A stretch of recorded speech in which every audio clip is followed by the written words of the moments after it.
Pro truth. You gotta watch these single mothers. You gotta watch these single mothers. When you date a single mother, you better vet her for a long time. Alright? And I always say that these DNA tests are very important. I'm always, if y'all, to the ones that be voting, y'all can easily go out, try to petition to make DNA tests mandatory. Not for your state, but just for the whole United States. You have a lot of women that are lying out here, brothers. A lot. You have a lot of brothers out here that are taking care of children that probably don't even belong to them. And some of them don't even know. So, let's go ahead and get into this court case. Plaintiff Sylvia Platoa is dating the defendant, and they have a child together. However, Sylvia's friends and family claim the baby doesn't look like the defendant. So she petitioned the court for a DNA test to prove the defendant is her child's father. Brothers, that's crazy. Her own family and friends are saying that the child does not look like the defendant. Her own friends and family.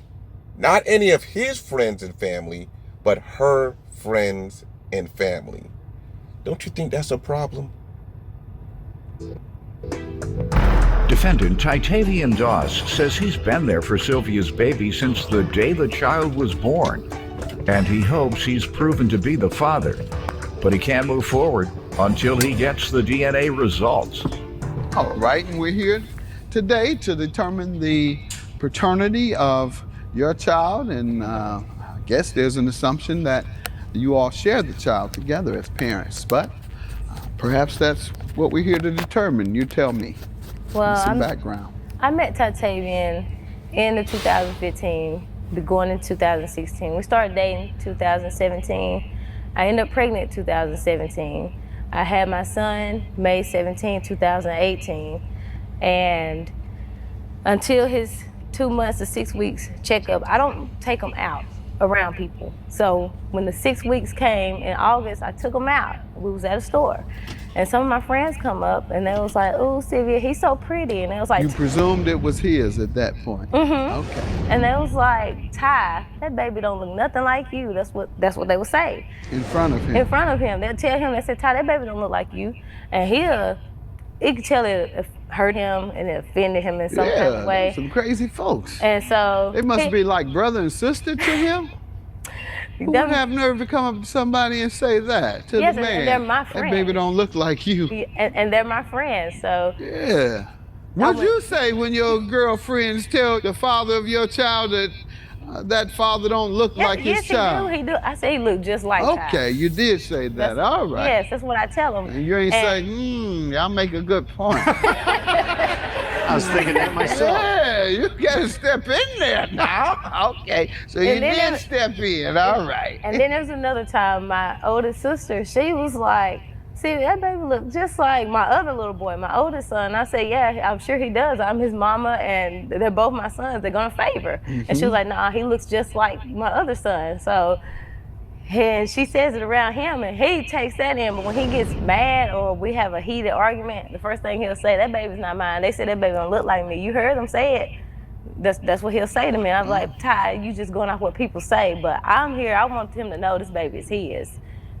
Our 11-month-old son. All right, let me hear from. So here's the thing. She's the one who petitioned the court for a DNA test to prove him, the defendant, and all of her friends wrong. So again, you have her friends, even her family members, her own sister, that said that child does not look like the defendant. It looks like her other son. So that's just saying that she has a child with somebody else. But let's go ahead and continue. You, sir. Y'all, first off, I just want to say, I hope the baby is mine. Good. I've been there since day one. I never turn my back on no matter that. Has he? He's been there since day one. He's been there, but when he gets mad, he does leave. He come back. I never had my dad. I never had my doubts, but That's what I do. Yeah. Go ahead. I've been married 33 years. You doing right. Maybe y'all get to 33. You keep walking away from an argument. That's how you do it. when I met him, it was like everything was just perfect, too good to be true. You know, everything a man can want and more. But as we got on down the line, you know, things started to, I guess we kind of got comfortable with each other and things started to, you know, veer out of, but I never really had my doubts until, you know, but when people say that all the time, just this and that, it kind of leads me to thinking like, you know, what is true? That's why I'm here today to try and get the truth, you know, bring a closure to this. Just, I want to know the outcome. Okay. And the child is yours. You certainly, it sounds like, intend to be a full Want to be a father. family, yes, sir. And the child is not yours I at still be 11 there months. for the child. Really? Yes, Okay. sir. Even though you all say. don't have as strong a bond as you might otherwise Right. beyond 11 months. Okay, you're a good man. You're a great man. Let me say this. That doesn't just be taking care of another man's child doesn't make you a great man. And that's what I don't like about society. And the thing is, there's nothing wrong with being a stepfather, but don't make it like it's an honor. It probably used to be an honor to be a stepfather, to go out and help a woman in need. But nowadays, it is not honor. It's not honorable no more. Not like this. This is not honorable, brothers. For you to find out that the child is not yours, this is not honorable. So don't believe the hype. Don't let these women tell you that that's what makes you a real man, by taking care of another man's child. Don't let society tell you that. They lying to you. All right, let's see. And it was like, Ty, that baby don't look nothing like you. And you weren't dealing with anyone else during that time? No, sir. My oldest son's father would come over to visit his son, and I think that kind of... Got it. Gave that But- impression. Yeah. While I was at work, though. Kind of like. And sometimes he would be there. He would go to the back How room. often would he come over? He would come like every other week or so, but sometimes he would be there. He would go to the back room and not sit up there, but then when he leaves, he'll come up there and try to... See, now you have to ask the question, whose house is this? Whose house is this? And I'm going to assume it's her house. And I'm going to assume that he has his own place too. I'm just assuming.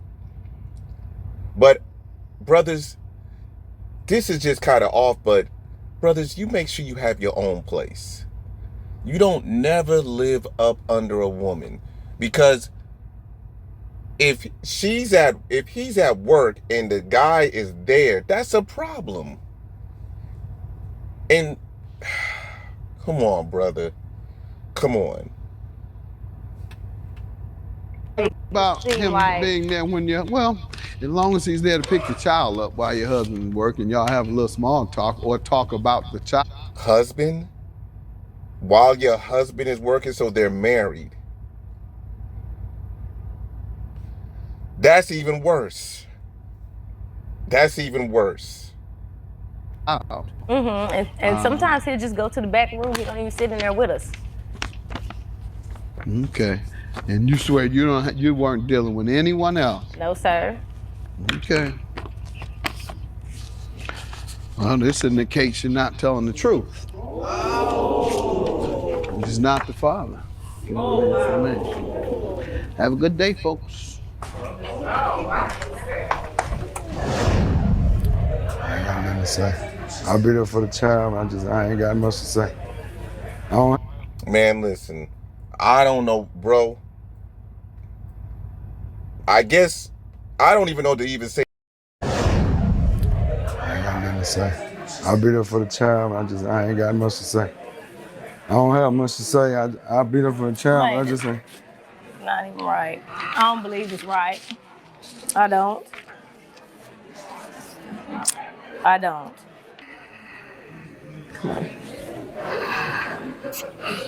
I'm just ready to go, man. I gotta go.